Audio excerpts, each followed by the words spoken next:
Good morning students. आज हम Faraday's laws of electromagnetic induction के बारे में पढ़ने जा रहे हैं। हमने पिछला फैराडे एक्सपेरिमेंट पढ़ा था जिसमें हमने ये देखा कि एक मैग्नेटिक फ्लक्स कैसे एक इलेक्ट्रिक करंट को पैदा करता है इन ए कॉपर वायर। तो जो लॉ है इलेक्ट्रोमैग्नेटिक इंडक्शन का, उसकी स्टेटमेंट्स मैंने यहाँ पे लिखी हुई है। मैं आपको स्टेटमेंट्स इंटरप्रेट करके बताऊंगा। यहाँ पे वो ये कहता है कि जब भी there is change in magnetic flux, जब भी मैग्नेटिक फ्लक्स चेंज होगा इलेक्ट्रिक करंट इंड्यूस होती है। दैट मीन्स हमारी जो मैग्नेटिक फ्लक्स है जब चेंज होगी तो इलेक्ट्रिक करंट इंड्यूस होगी। इंड्यूस्ड इलेक्ट्रिक करंट किसके डायरेक्टली प्रोपोर्शनल है? मैग्नेटिक फ्लक्स के। और वो तभी तक रहता है जब तक ये इंड्यूस्ड करंट तभी तक रहेगी जब तक आपका मैग्नेटिक फ्लक्स चेंज होगा। जब तक मैग्नेटिक फ्लक्स चेंज होता रहेगा तब तक ही इंड्यूस्ड करंट पैदा होगी। जो ही आपका मैग्नेटिक फ्लक्स रुक गया, इंड्यूस्ड करंट पैदा नहीं होती। सेकंड रूल ये कहता है कि सेकंड लॉ ये कहता है कि जो मैग्नीट्यूड है इंड्यूस्ड करंट का वो डायरेक्टली प्रोपोर्शनल है किसके? To the rate of change of magnetic flux. ये हमने पढ़ा है कि जब हमने देखा था कि जो कंपस जो गैल्वेनोमीटर था हमारा, it was showing rapid motion in left and right side when I was rapidly moving the bar magnet. इसका मतलब मैं जितनी जल्दी मैं मैग्नेटिक फ्लक्स को चेंज करता हूं उतना ही मैग्नीट्यूड इंड्यूस्ड करंट का बढ़ेगा। That means magnitude of the induced current is directly proportional to the rate of change of magnetic flux. तो दैट मीन्स हमने ये पढ़ा कि इंड्यूस्ड करंट पैदा हो रही है। तो इंड्यूस्ड करंट की डायरेक्शन के बारे में भी माइकल फैराडे ने बताया था। तो उसने उसको एक रूल से इंड्यूस्ड करंट की डायरेक्शन निकाली and that rule was called Fleming's right hand rule. Fleming's right hand rule. तो यहाँ इसको फ्लेमिंग्स डायनेमो रूल भी कहा जाता है। तो वो रूल कुछ ऐसे ही उसने लोगों को समझाना चाहा कि देखिए जैसे हमने यहाँ पर मैंने दो पोल्स लिए हैं मैग्नेट के, एक साउथ पोल एक north pole. These are the magnetic lines of force. उसने ये बताया कि अगर हम एक सर्कुलर कॉइल को या एक करंट कैरिंग कंडक्टर को मैग्नेटिक फ्लक्स के आगे पीछे घुमाएंगे, दैट मीन्स मैग्नेटिक फ्लक्स अगर हम एक कॉइल के इर्द गिर्द घुमाते हैं या कॉइल को उस मैग्नेटिक फ्लक्स के इर्द गिर्द घुमाते हैं, दोनों केसेस में करंट पैदा होती है। मैं एक बार फिर कह रहा हूं कि अगर मान लीजिए मेरे पास एक करंट कैरिंग कॉइल है और यहां पर मैग्नेटिक फ्लक्स एक बाहर मैग्नेट से आ रहा है, दो तरीके हैं। या तो मैं बाहर मैग्नेट यहां से दाएं से बाएं रोटेट करूं तब यहां पर करंट पैदा होगी, the lamp will glow. Second case is that अगर मैं इस कंडक्टर को दाएं से बाएं रोटेट करूं तब भी इसका फ्लक्स चेंज होगा। At that time current will also flow.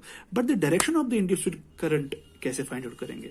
तो direction of induced current find out करने के लिए उसने राइट हैंड थंब रूल दिया। राइट हैंड थंब रूल बिल्कुल वैसा ही जैसे फ्लेमिंग्स लेफ्ट हैंड रूल है। देखिए जैसे उसने एक कंडक्टर को यहां पर लेके समझाने की कोशिश की। मान लीजिए मेरे पास एक करंट कैरी कंडक्टर है, displace in between two poles, north and south पोल।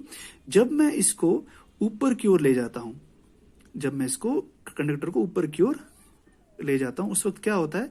उस वक्त direction of the induced current is outwards, बाहर की ओर। ये उसने बताया। अभी ये होता कैसे, ये भी हम प्रूव करेंगे बाद में। दैट मीन्स जब भी मैं कंडक्टर को कहां की ओर ले रहा हूं, अपवर्ड्स पुश कर रहा हूं, तो डायरेक्शन ऑफ करंट जो है वो आउटवर्ड्स है। ठीक है। अगर इसको मैं आपको एक्सपेरिमेंटली दिखाऊं तो देखिए ये हमारा राइट हैंड है। This four finger indicates the direction of magnetic lines of force and this indicates the direction of current. अब यहां पर induced current and thumb defines the direction of motion of the conductor. देखिए मैंने mutually इन तीनों को perpendicular रखा as in case of Fleming's left hand rule. यहां पर भी मैंने इन तीनों को म्यूचुअली परपेंडिकुलर रखा है। अब देखिए मैं जब इनको म्यूचुअली परपेंडिकुलर यहां पे रख रहा हूं, देखिए इस टाइम क्या होगा? इस टाइम मेरा जो एक कंडक्टर है, it is moving upwards. That means मैं इसको ऊपर की ओर मूव करा रहा हूं कंडक्टर को। डायरेक्शन ऑफ मोशन जो मेरा थंब यहां पर रिप्रेजेंट कर रहा है, ये ऊपर की ओर रिप्रेजेंट कर रहा है। मैग्नेटिक लाइन्स ऑफ फोर्स उसी डायरेक्शन में है जहां पर शो की गई है। That means they are from left to right, right to left. अब देखिए जो मिडिल फिंगर है मेरी, this is indicating the direction of induced current. तो मिडिल फिंगर मेरी ये कहाँ की ओर है, outward, that means middle finger is indicating the direction of current. Understood, that means इसका ये रूल बिल्कुल, राइट हैंड थंब रूल बिल्कुल ओके है। जैसा जो ही हम कंडक्टर को अपवर्ड पुश कर रहे हैं तो डायरेक्शन ऑफ करंट जो है वो कहाँ की ओर है, आउटवर्ड्स। सिमिलरली जब हम इसको डाउनवर्ड्स पुश, जब ये डाउनवर्ड पुश होगा, कंडक्टर जो है वो डाउनवर्ड पुश होगा, direction of magnetic lines of force same रहेंगी, तब इंड्यूस्ड करंट कहाँ की होगी, it will be inside the screen, it will be inside the screen. देखिए कैसे, इस time direction of current is like this, direction of conductor is like this. क्यों?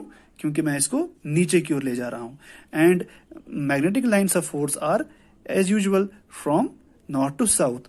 तो जो मेरी मिडिल फिंगर है, this is pointing towards screen, that means the direction of induced current will be towards the screen. Hope आपको ये right hand thumb rule जो मैंने align किया है समझ में आ गया होगा। So this was right hand thumb rule which was used to determine the direction of induced current. So I hope आपको ये वीडियो अंडरस्टूड हो गया होगा। If there is an inquiry regarding this topic you can ask me. Thank you very much.